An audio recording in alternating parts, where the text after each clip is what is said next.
Hey, it's been a while since we did a TV review. Sat at Remember home. us? Well, no, only because I'm just thinking we've completely changed our living room around since then. We haven't done one from here. Do we seem too far away now? I don't know. Does that need to be... How's that? Does my head look really small on my body if I'm at that sort of angle? Probably. Should I sit sideways? Bit booby? Who knows? Anyway, so we are here to talk about Hawkeye, episodes 1 and 2, which released today on Disney Plus, and we've just watched, and it's interesting. Is the best thing I could say as a summary. I think the style's good. I think the balance of, it's funnier than I thought. There's way more humour in it than I was expecting. I thought it would be. Marvel do quite a balance of humour and action and drama anyway, and character quite well.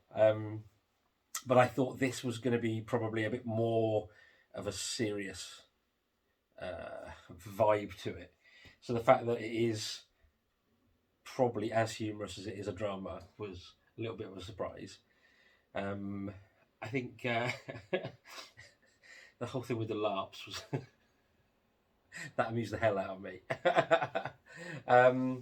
We haven't done the whole spoiler thing. Are we doing spoilers? We normally do, don't we? Yeah, for TV shit.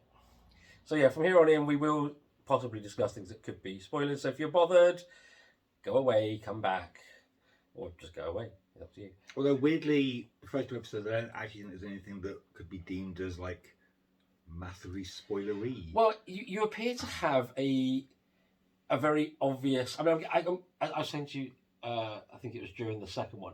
I'm guessing it's a run of 6 episodes up to Christmas, right? Because of the whole, it's very you've got Christmas 5 days to be back before Christmas Day. That's the right amount of episodes. So that would appear to kind of work out. Like I say, both episodes were about 50 minutes. Yeah. So that does seem to be like, if it's a longer episode, it tends to be a shorter run. Yeah, that's true. Yeah. But I think it's just they're setting up this possibly too apparent, almost literally moustache twirling villain. Yes. Do you know what I mean? There was something I did clock in the scene where they sit in Mrs. Bishop. Madge Bishop. Should we call her Madge Bishop? Let's not. All right. What about Harold Bishop? Definitely not. Okay.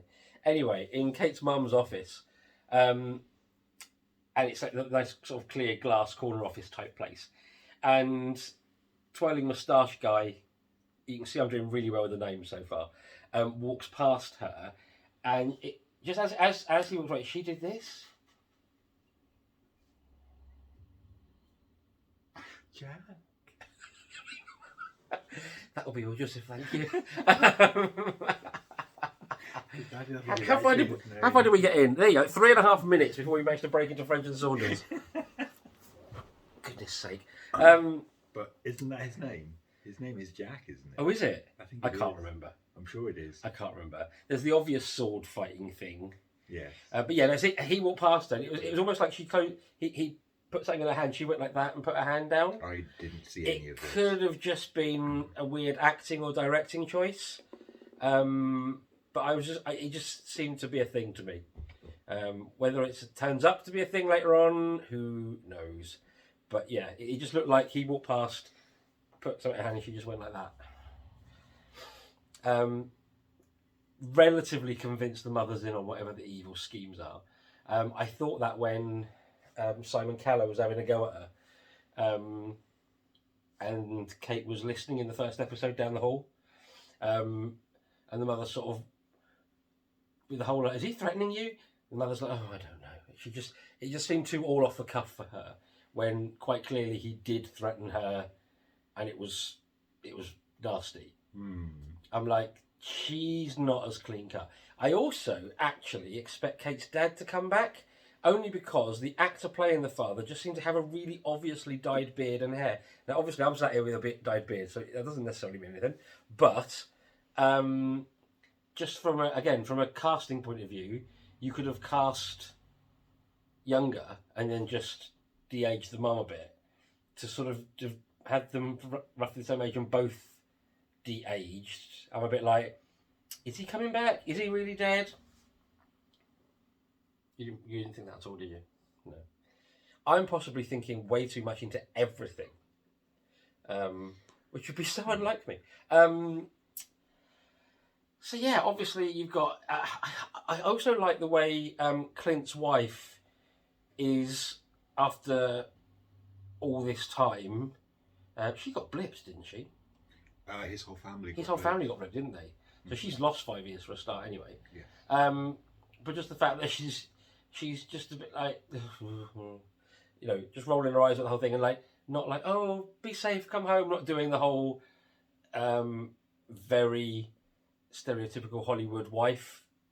But then, to be fair to the character, that's very much how she was in the movies. Yeah. She's yes, obviously she. It's clear from the movie stuff when because it would have been what, Civil War, when they go and hide in. Yeah, when they first actually show his home life. Yeah. And you go, oh, there isn't some weird love thing between him and Natasha. No, it actually is.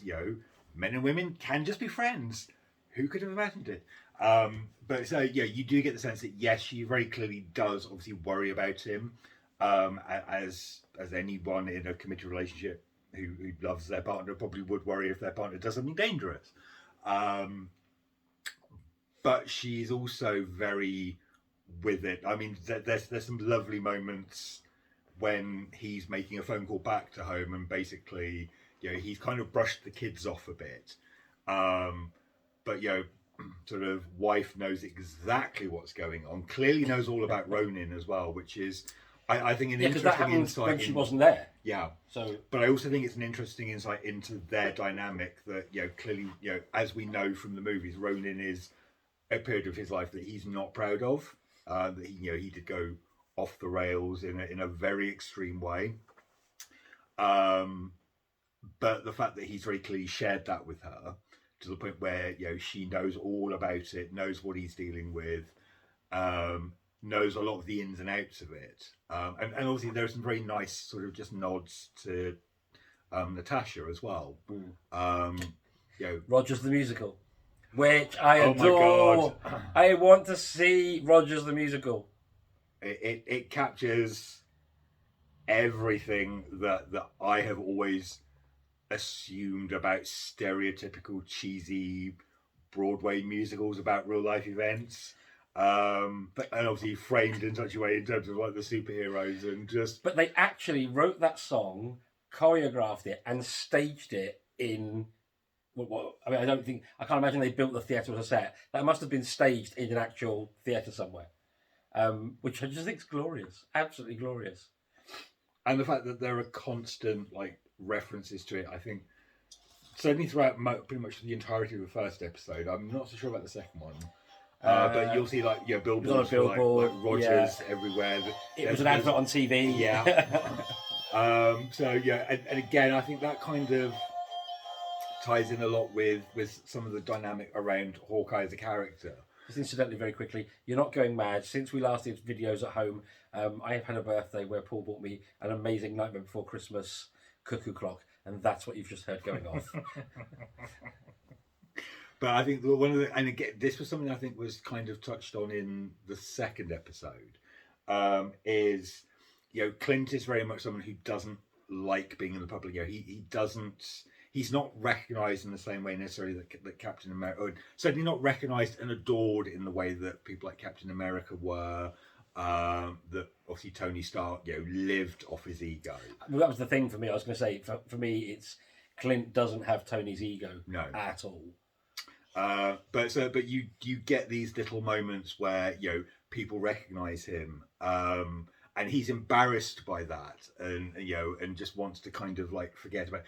This is very much a story of basically a man wanting to go into a retirement phase that keeps getting drawn back into the life that he's trying to kind of disentangle himself from. And I think that there's hints of that dynamic with Kate's character as well, in terms of she very clearly idolizes sort of Clint.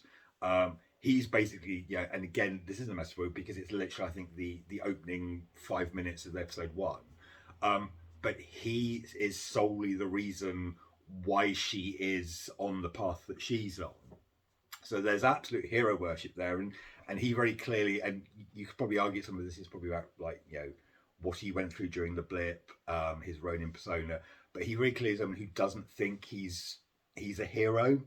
He just does what he does, and it's effectively it's a job for him, and I think that's probably somewhere where he and sort of Natasha are kind of different to everyone else. They were secret agents, they were SHIELD, they were basically jobbers, for want of a better phrase. I think that's the interesting point. It is with the Avengers, you've got mix, and on several occasions, complete side characters, barely extras, have referred to Clint to his face as, "Oh my God, you're a superhero," and he's not a superhero. He has no powers. He's got skill, and incredible, almost unbelievable skill with a bow and arrow, etc., etc., etc., and can fight and yada yada yada. But there's no actual superpower about him or Natasha or him or Natasha, really, I suppose. Yeah. I was just trying to think. But that's whereas Steve's got his strength. Well, and Tony. All Tony's got is a suit. Yeah. He's Marvel Batman. Yeah, I mean that's the thing, sort of, because obviously Steve is enhanced beyond normal human abilities because of the super soldier serum. Hulk is a Hulk. Hulk is a Hulk. Thor is Thor. A god. Well, as Guardian, but might as well be a god as far as we're concerned. Yeah, well, a god from our belief system. Yes. And even with some of the newer crop of budding Avengers in waiting, like Captain Marvel, that they've all been taken beyond the human norm, because you actually ironically got to see elements of that in the Black Widow movie. Yeah. When you see kind of like Natasha, I think that there's a moment when Natasha and Yelena are kind of, they've just had their, I think it's just after they've had their fight, and Natasha's obviously taken her top off, and her back is covered in like bruises and like damage from the fight she's been in, which you don't get from any of the other characters, and it's kind of, it is that touch of sort of normality amongst the the gods that walk among us. It's kind of like the, I suppose, the family friendly version of what shows like The Boys do. Yeah. In terms of what would it like to be an ordinary human being in a world of genuine superpowered entities and villains and all that sort of stuff. I mean, Kate takes a fair old beating though, Yeah. on a number of occasions, because I was thinking for a 22-year-old who, yes, she's from this privileged background, so she's trained in sort of archery and fencing and these sort of very traditional combat methods, if you like. But I was thinking the actual kicks and punches and blows she took, an ordinary human really should have just been down at that point. First minor punch, and that's it. I'm on the floor crying. But I do think that was a bit. I don't know. They sort of put her a bit too hard through the mill. I think I get we've got to believe that she can go on to take the Hawkeye mantle and possibly become an Avenger in a future phase of Avengers, etc., etc., etc. But she seemed to take an hell of a battering and just get up with like one little scratch. I was like, well, they could have probably just made her wince or something. I don't know. You could possibly argue that the costume she was wearing acted as some kind of like minor form of body armor. But yeah, maybe. Yeah. So you've got. Because it apparently just survived a fire. This is true. It did. You say survived a fire like it just walked out on its own. It did. But that was something that made me laugh in the LARP when Clint's desperately trying to just get his clothes back. And the guy's like, that sounds weirder than it actually was in terms of it'll make sense in terms of the episode. It does make sense. But he just stands there. The guy's like, "Come on, you got a problem? No, you've got to fight me in battle." And he's just like, "I fought Thanos." It's absolutely class. But I thought that was interesting with the in the very opening when he goes to pee and you see him Yes. look at the graffiti of perhaps Thanos was right or whatever. It literally says Thanos was right. Yeah. And again, it's a lot of those little Moments. world building touches. You got a lot of that in Falcon and Winter Soldier. Yeah. With some of the stuff you see in terms of like the graffiti and people's attitudes.